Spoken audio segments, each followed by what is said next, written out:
I tried to make sure कि questions आपको easy जाए, but let's see what happens. Now, in the first question, it's given that A is subset of B. Now, A is subset of B. There is this case. So this, suppose this is set B, then set A is inside of it.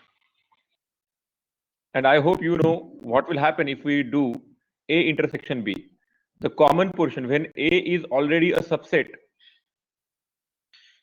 when A is already a subset of B, then A intersection B is equal to A, क्योंकि A और B में common A होता है. और इस केस में A union B कितना होता? A यूनियन B B होता. A इंटरसेक्शन B कितना होता? A. जब A B का सबसेट है, when A is subset of B, then A और B में common portion A intersection B is equal to A, और A यूनियन B दोनों को मिला दो तो पूरा B बन रहा है. उसके हिसाब से हमें मालूम हो गया कि first one is correct one, the second one is wrong, क्योंकि A यूनियन B इस केस में B होना चाहिए था. फिर A minus B is equal to 5.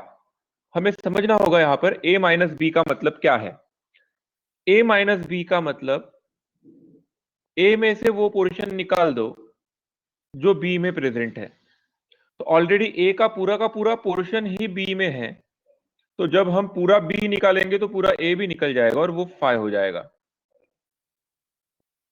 क्योंकि A माइनस बी के तरफ देखने का और एक तरीका ऐसा है, A minus B can also be written as A intersection B complement. समझने की कोशिश करो. A minus B find out करना है, मतलब ऐसा पोर्शन देखना है जो A में तो है लेकिन B में नहीं है. तो ऐसा कुछ पोर्शन मिल सकता है क्या आपको इस केस में? यानी A is subset of B होने की वजह से A का पूरा पोर्शन B में ऑलरेडी है. तो जब आप A में से ऐसा पोर्शन, कॉमन वाला पोर्शन निकाल दोगे, A माइनस बी का मतलब क्या होता है? A में से ऐसे एलिमेंट्स निकाल दो जो B में प्रेजेंट है. पूरा का पूरा A B में अगर है, जैसे ये वाला केस था, तो हमें क्या मिलेगा? 5. राइट. इसीलिए C is also correct. So third option, sorry not C, third जो दिया है वो भी करेक्ट है. What is fourth now? n of A is less than or equal to n of B. आपको मालूम है जब A is subset of B होता है तो A कैन बी, यानी A ऐसे अंदर रह सकता है, वो एक बात हो गई. लेकिन A और B इक्वल रहे तो भी A is subset of B होता है. A is subset of B जब लिखा जाता है तब A और B दोनों इक्वल भी हो सकते हैं, या फिर A छोटा होना चाहिए, A B के अंदर होना चाहिए. Because A is subset of B, A is subset of B का कंडीशन है कि whenever element belongs to A it will belong to B. तो अगर A में B के पूरे या B के कुछ एलिमेंट्स हैं, इसका मतलब A में B से कम एलिमेंट ही होने चाहिए, इसीलिए ये फोर्थ भी करेक्ट है. राइट. सो टोटल मिलाकर first, third and fourth are correct and hence option B is correct. So answer to the first question is option B. कुछ डाउट है तो पूछिए, और otherwise I can move to the next question.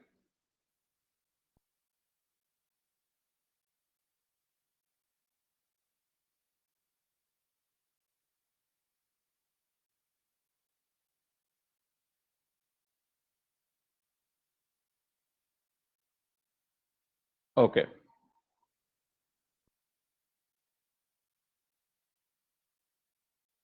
So let me move to the next question now then. Thank you guys. Please make sure कि आप लोगों को अगर किसी को भी डाउट है तो आप मुझे पूछते रहिए. तो फर्स्ट का आंसर बी आ गया हमारा. Second,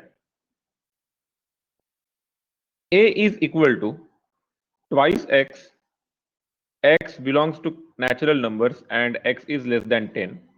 So obviously set A बन जाता है 2, 4, 6, 8, क्योंकि ट्वाइस एक्स मतलब इवन नंबर चाहिए. लेकिन x लेस देन 10 चाहिए।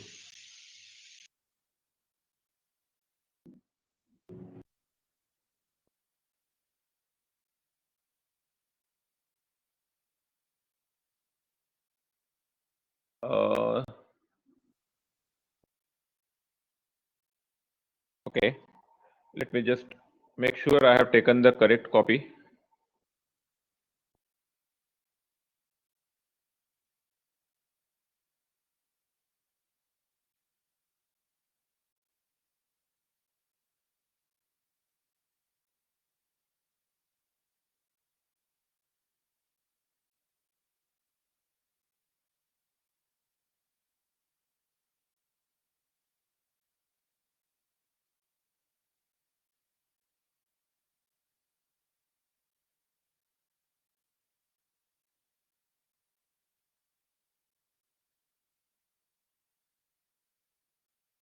हाँ Nikita, thank you, the question is wrong.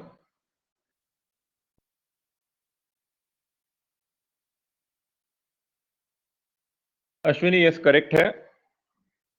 I think मेरा करेक्शन करना, yes Ujjwal, thank you.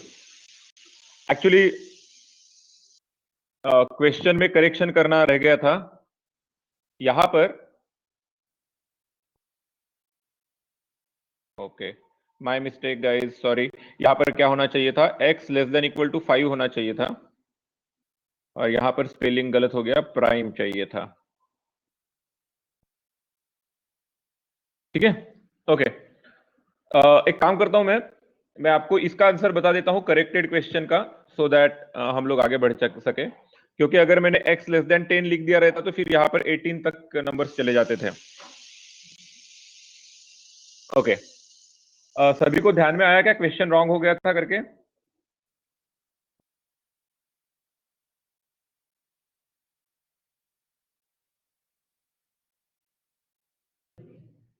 Okay, thank you, thank you very much.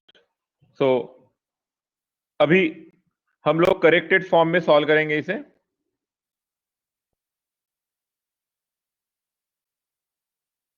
इसे लेस देन इक्वल टू 5 कर लिया,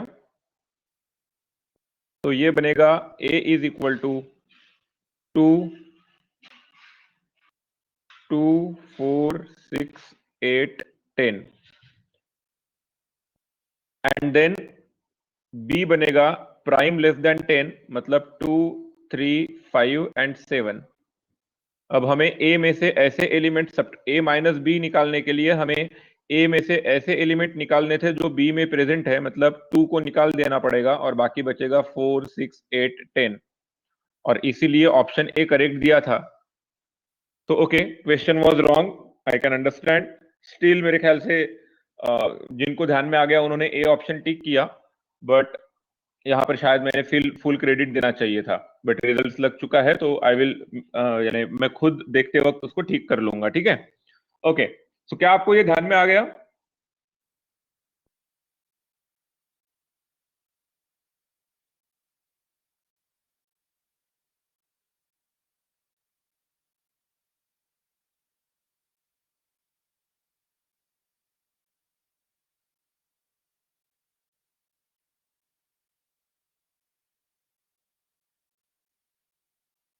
ओके, आगे बढ़ते हैं।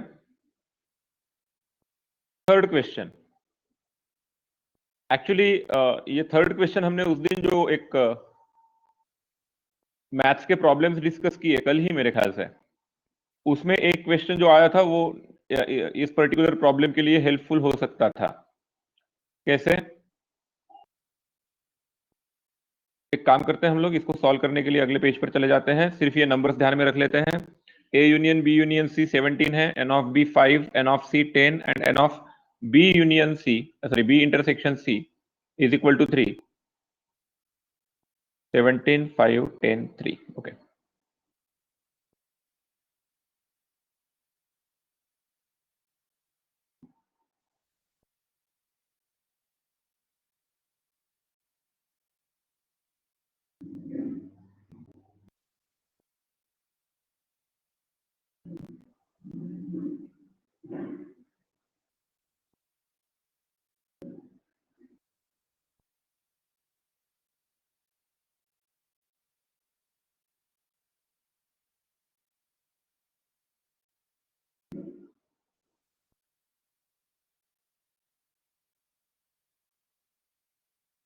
ओके, ये फाइंड आउट करना है from the given data.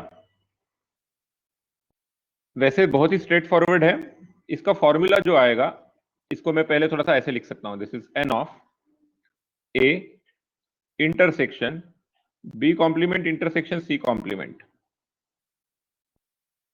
which I can write as n of a intersection। ये जो है वो डी मॉर्गन्स लॉ के हिसाब से लिखा जा सकता है बी यूनियन सी का complement,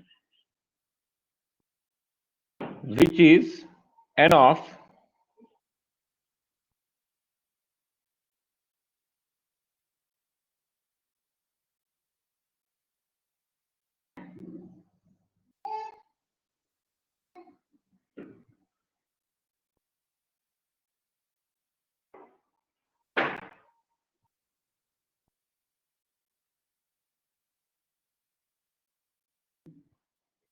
okay,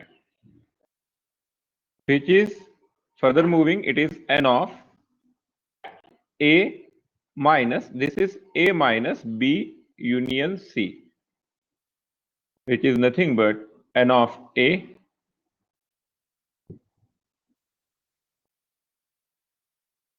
sorry n of a minus b union c, यानी n of a union b union c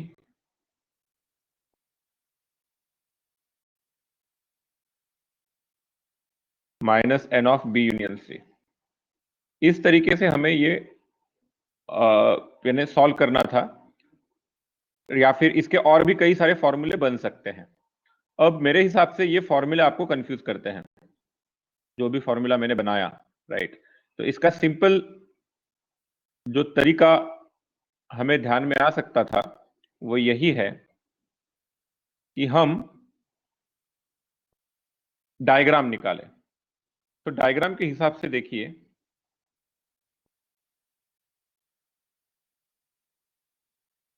तो ये हो गया सेट ए, ये बी, ये सी। तो हमें ये पोर्शन निकालना था, which is A intersection B complement intersection C complement. क्या सभी को डायग्राम से रीजन ध्यान में आ गया कि एन ऑफ यानी A intersection B complement intersection C complement, यानी ये शेडेड पोर्शन है।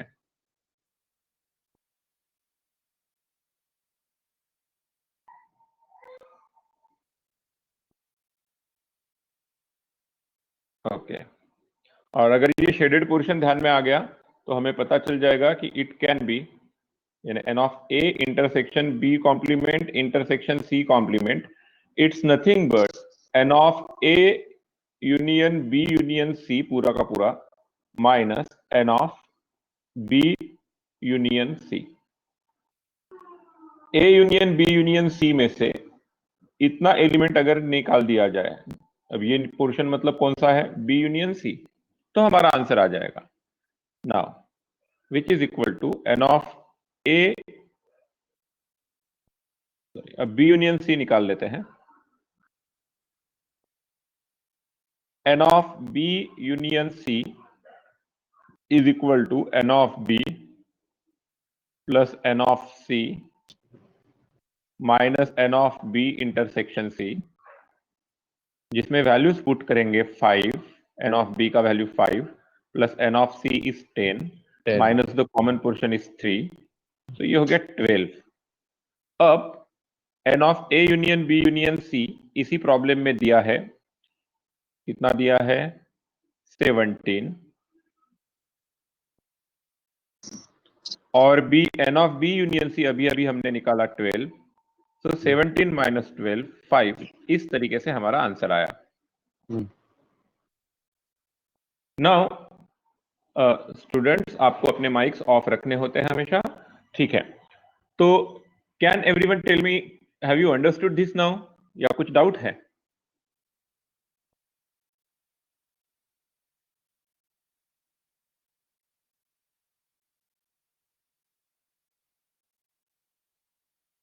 ओके,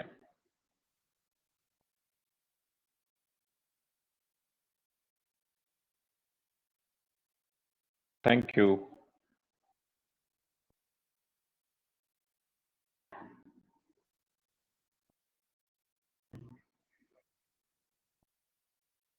स्टिल किसी को कुछ क्वेश्चन है तो दे कैन ऑलवेज आस्क। तो इस तरीके से हमारा आंसर अब 5 आ गया है। Let's move towards fourth option, fourth question.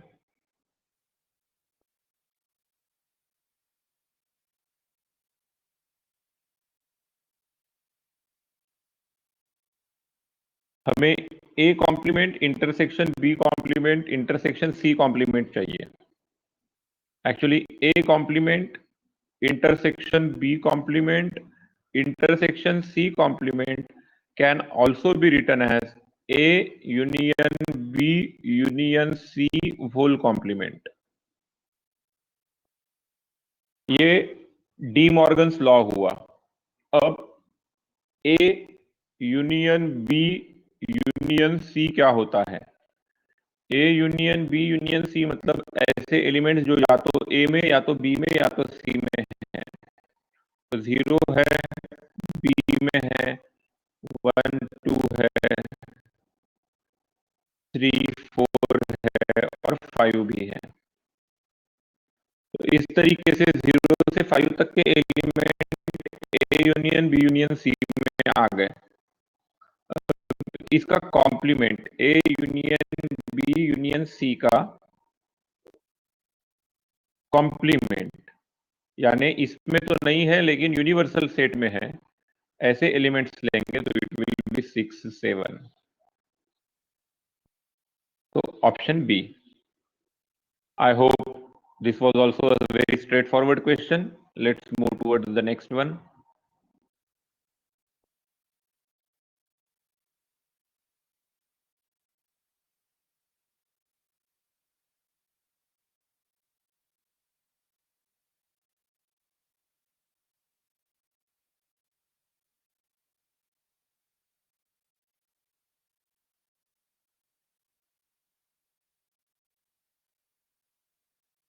Okay. Now, there are 30 students in a class. Among them, 10 students are learning both English and French. A total of 18 students learning English. If every student is learning at least one or more languages, how many students are learning French? तो पहले आपको N of you यानी class में कितने लोग हैं वो दिया गया, वो हो गया 30 students. Among them 10 students are learning both English and French. N of E intersection F, दोनों के दोनों सीखने वाले, ये हो गए 10। 18 students are learning English, English सीखने वालों का number n of E is equal to 18। फिर हमें और एक इंफॉर्मेशन दिया गया, if every student is learning at least of the 2 languages, मतलब हमें यह बोला गया कि n of E union F ही एन ऑफ यू है।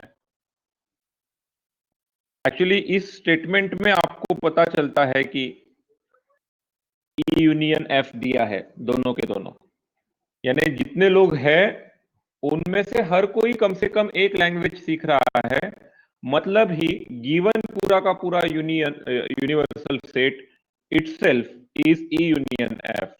So as we have this information now and the formula that n of E union F is equal to n of E plus n of F minus n of E intersection F, we can put the values and solve.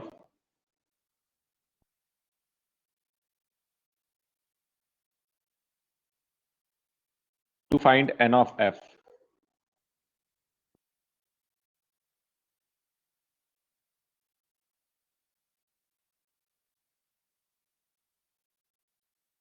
So what is the answer now? किया आपने calculate, 30 minus 8 22, so the answer should be 22. I hope मुझे अब calculation करके दिखाने की जरूरत नहीं है, कैलकुलेशन इतना आसान है कि आप खुद कर लोगे। Okay, thank you,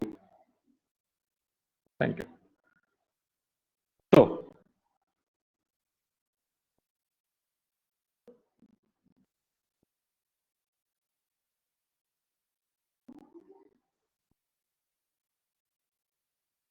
now I am moving towards the question number 6.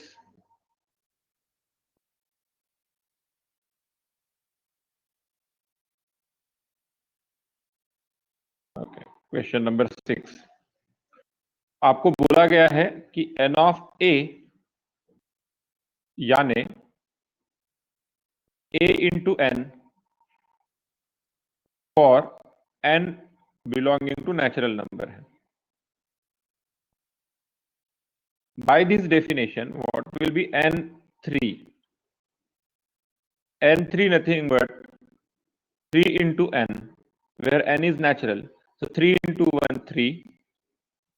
देखो n is natural और उसको a से मल्टीप्लाई किया, यहां पर हमारा a 3 है, तो n of 3 will be 3 6 9 12 15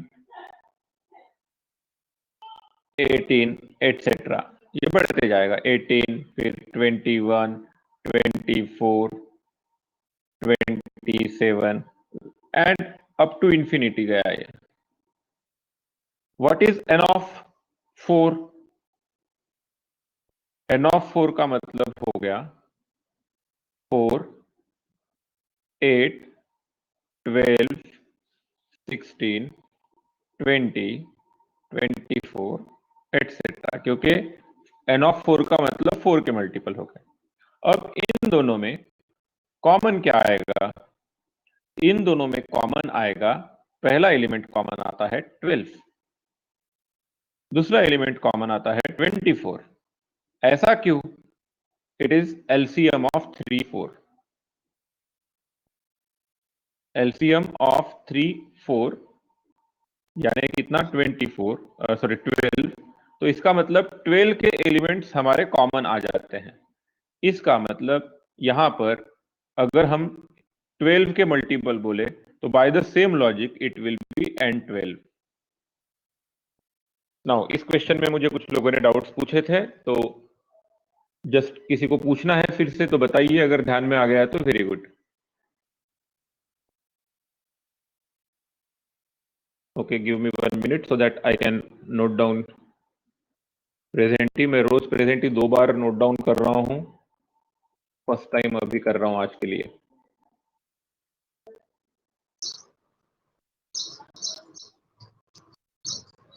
ninth में अटेंडेंस, ओके, थैंक यू।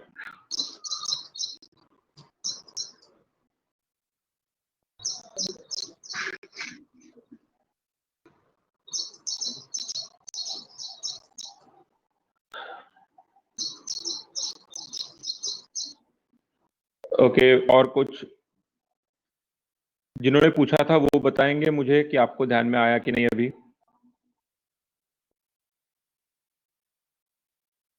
ठीक है, थैंक यू। चलो अगले क्वेश्चन की तरफ मूव होते हैं अभी। Okay, thank you. 7th question, consider the following. a minus B यानी a minus A intersection b होता है। अब आपको ये कंसेप्चुअली मालूम होना चाहिए कि दिस इज ट्रू, क्योंकि हम a माइनस बी करते वक्त a में से b का पोर्शन निकालते हैं। अब a में से b का पोर्शन निकालते हैं तो ऑलरेडी कौन सा पोर्शन निकलता है? ये a है और ये b है। तो जब हम a माइनस बी करते हैं तो हम a में से ऐसा पोर्शन कम करते हैं जो b में, तो बचता ये है सिर्फ। तो आप a में से पूरा b a माइनस बी बोलो या फिर a minus A intersection b बोलो, इन दिस केस दोनों का मीनिंग सेम आएगा। तो first is correct. Okay, first one is true. First one true बताने का एक और तरीका है बेटा, अगर आप समझना चाहो तो, दैट इज हमारा लॉज ऑफ अलजेब्रा हमने जैसे यूज किए थे। देखो a minus A intersection B can also be written as A intersection B का complement, which can be written as A intersection A complement union B complement, which can be written as A intersection A complement union A intersection B complement. आप लोगों को loss समझ में आ रहा है कि नहीं, वो देखना पड़ेगा। फिर A intersection A complement is equal to phi, so it is phi union A intersection B complement। phi का किसी भी सेट के साथ यूनियन किया तो वही सेट आता है, इसलिए we get A intersection B complement and A intersection B complement can be written as A minus B। ये एक तरीका है फर्स्ट वाला, यानी जैसे फर्स्ट इसमें से दिया हुआ जो स्टेटमेंट है वो ट्रू है कि नहीं चेक करने का। तो इतना तो ज्यादा मेरे ख्याल से हम लोग को करने की जरूरत नहीं पड़ी होगी, हम लोग को डायरेक्टली मालूम था ये। फिर सेकंड देखिए, ए इंटरसेक्शन बी और ए माइनस बी दोनों को मिला दो तो ए बनता है, ऑब्वियसली ये भी सेकंड वाला भी ट्रू है, राइट। और थर्ड वाला ट्रू नहीं है, क्योंकि फिर यहां पर जब यूनियन रहता है तो यहां पर इंटरसेक्शन चाहिए रहता है।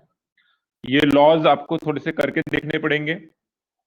इसके वजह से option D is correct, which says 1 and 2 are correct. So ये किसी ने करके देखा, ये वाला बहुत सारे लोगों का गलत हो गया होगा, ऐसा हो सकता है, राइट। या फिर अगर आप सही ढंग से सोचो तो करेक्ट आया भी होगा। तो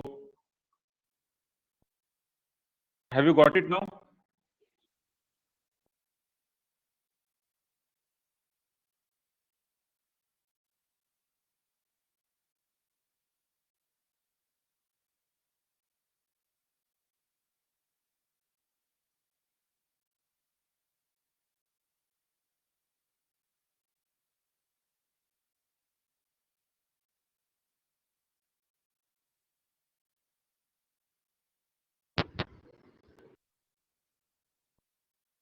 ओके, अब ये जो थर्ड वाला ऑप्शन है ए माइनस बी यूनियन सी, इसको मैं एक बार करके दिखाता हूं कि क्या था ए माइनस बी यूनियन सी। तो ये वाला ऑप्शन मेरे ख्याल से काफी सारे लोगों को ध्यान में नहीं आया, और शायद आपने 1 2 3 तीनों करेक्ट बोला होगा। तो इसमें दो तरीके से कर सकते थे, या तो आप 2 3 सेट लेकर देखो, दूसरा पॉसिबल ऑप्शन था आपने वेन डायग्राम से करके देखना, ये भी कर सकते थे।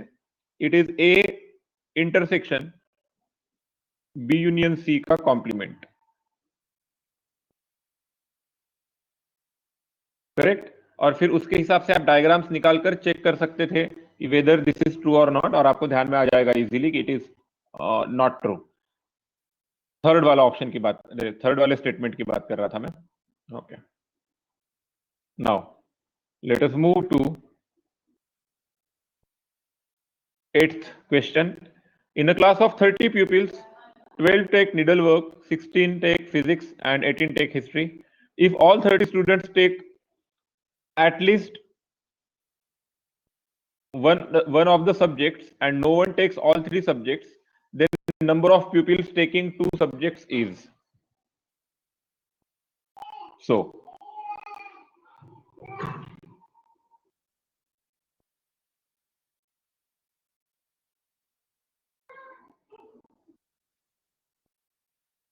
पहले n of u 30,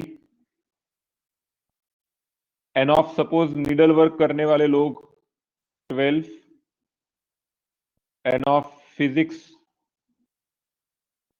18, n of history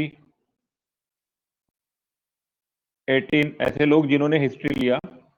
if all 30 students take at least one of the subjects, मतलब इसका मतलब हो गया n ऑफ u का मतलब ही n of a union b union c है। ये कहां पर दिया गया देखो, at least one of the subject सब लोग ले रहे हैं, राइट। और एक बोला है no one takes all three subjects, मतलब N of A intersection B intersection C is equal to 0।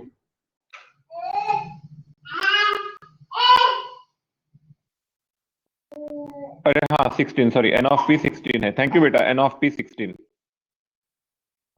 ठीक है, okay, 16 take physics. So with this knowledge हमें क्या चेक करना है, the number of peoples taking two subjects.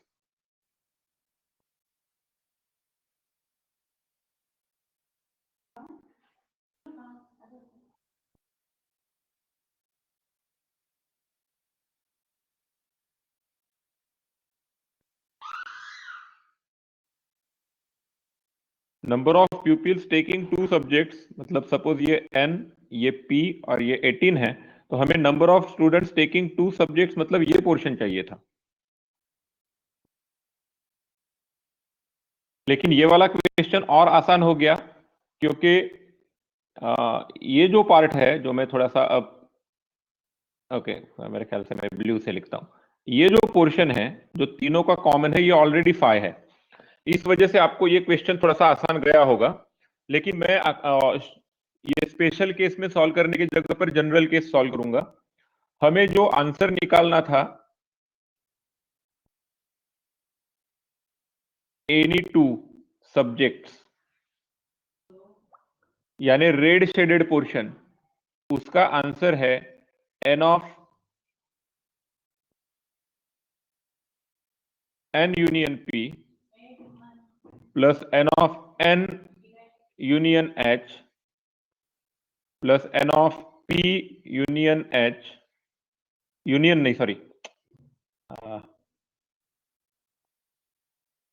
Intersection, N intersection P plus N of N intersection H plus N of P intersection H minus 3 times N intersection P intersection H. Okay, मैंने यहां पर और एक गलती कर दी, मैंने A B C use कर लिया, N P and H use किया था हमने, N P and H. I hope you are able to understand this. तो हमें ये फाइंड आउट करना है actually, okay. Now let's use the formula.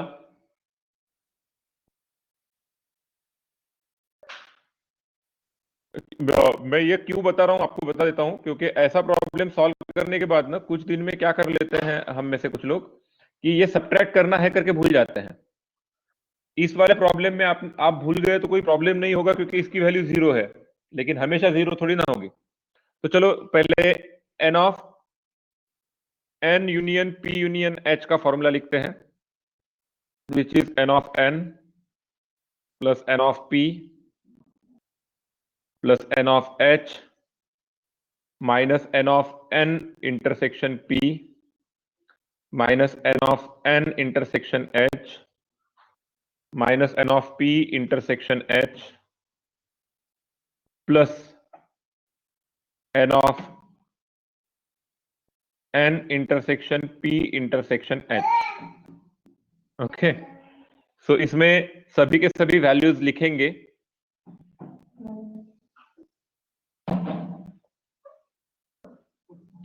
सो 30 12 16 18,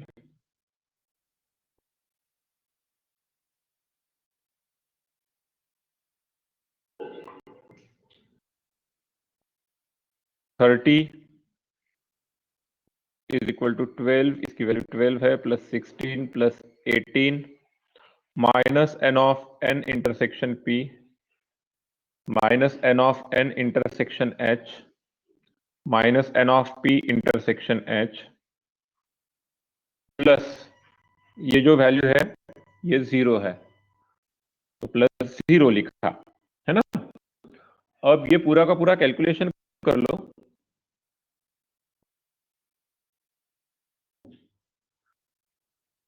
तो ये पूरा कैलकुलेशन हो जाने के बाद ये 12 प्लस 18 30, 30 प्लस 16 46, 46 और ये 30 इधर लेके आ जाएंगे, तो इधर हमारा बचा 16। और ये जो values n of n intersection p plus n of n intersection h plus n of p intersection h, इसकी वैल्यू 16 आ गई। अब ये वैल्यू 16 आने के बाद अब हमें जो फाइंड आउट करना है वो वैल्यू, तू नेट बंद करशील माझं, नाही तर रुहानला दे रे बाबा। Okay sorry guys, 1 minute. तू पिटुकला खूपच हुशार आहे रे। ओके हेलो, हाँ ओके गाइस, मेरी आवाज आ रही है ना अभी भी? Okay thank you.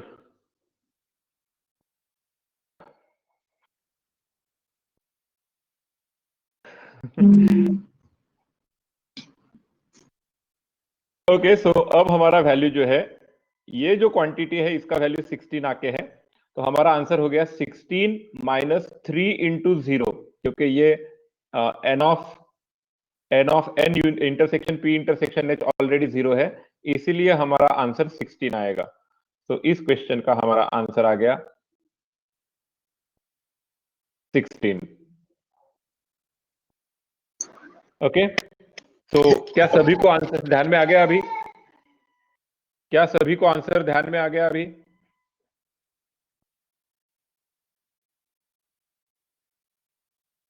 Have a look at it carefully.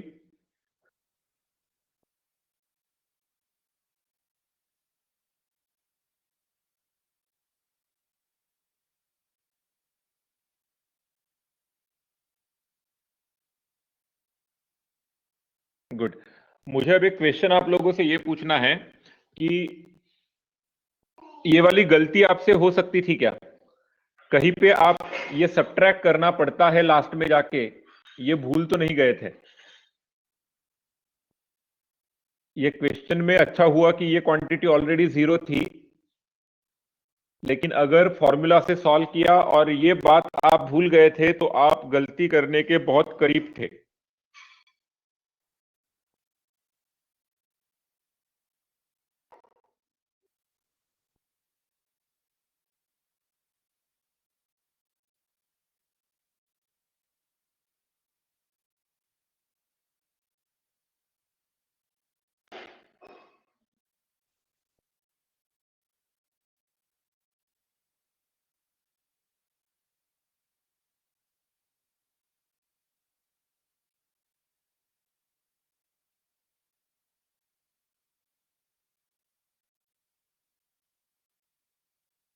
Okay, so if you have understood it, let me go to the next question, which is question number 9.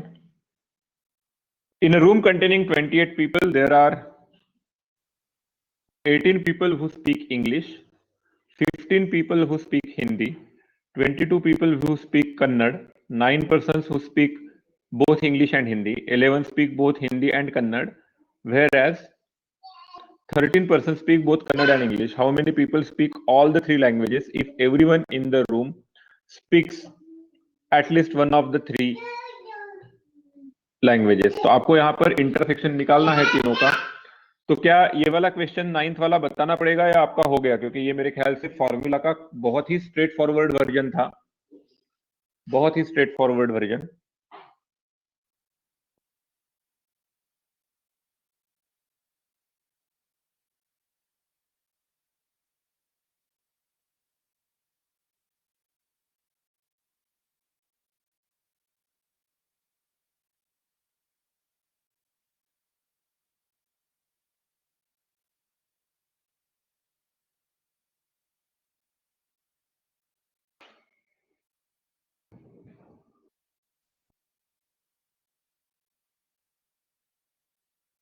N of E यानी English बोलेंगे हम suppose, H Hindi और कन्नड़ के is equal to N of E plus N of H plus N of के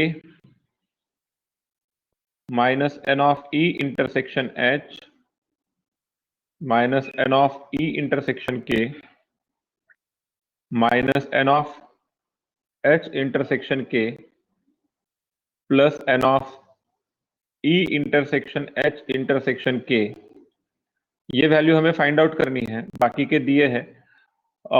every person in the room speaks at least one language, मतलब इसकी value already दी है 28, is equal to English बोलने वाले 18, हिंदी बोलने वाले 15, कन्नड़ बोलने वाले 22, इंग्लिश और हिंदी दोनों बोलने वाले 9 माइनस 9, इंग्लिश और कन्नड़ दोनों बोलने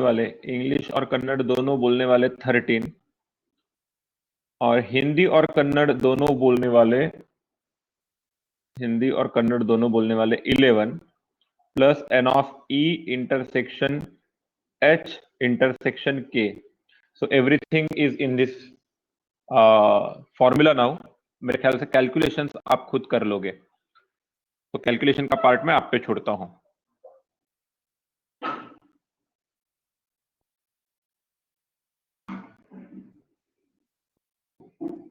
okay, now the last one, 10th one. A is 1 2 3 4, जिसमें 4 एलिमेंट्स हैं, तो टोटल सबसेट्स कितने होते हैं? 2 to the power 4।